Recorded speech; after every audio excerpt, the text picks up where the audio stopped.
பத்திரிகையாளர் அப்படிங்கிறதுக்கு ஒரு கணக்கு இருக்குது. பாரதிதாசன் ஒரு கவிதை சொல்லுவார்.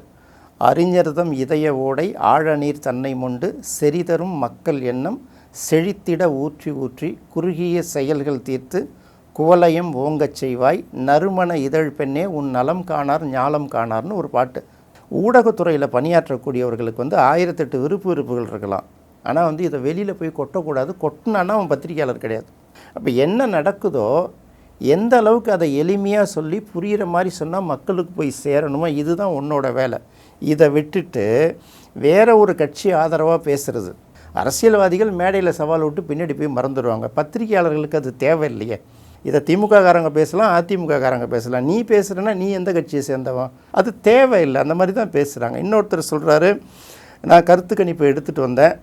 அவர் சொன்ன விஷயங்கள் கரெக்டு. அவர் கருத்து கணிப்பு எடுத்துகிட்டு வந்திருக்காரு. அவர் ஒரு மூத்த பத்திரிகையாளர் தான். கருத்து கணிப்பு எடுத்துகிட்டு வந்திருக்காரு.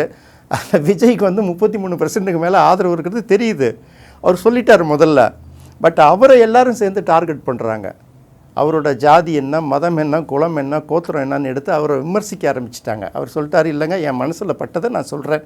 நான் என்னுடைய காதில் விழுந்தது, நான் பார்த்ததை நான் தொகுத்து சொல்கிறேன். நான் சொன்னது நடந்துருச்சு. ஆனால் யார் ஆட்சி அமைப்பாங்கன்னு நான் சொல்ல, விஜய்க்கு 30%க்கு மேலே ஓட்டுங்கிறத நான் தெளிவாக சொல்லியிருக்கேன்ல.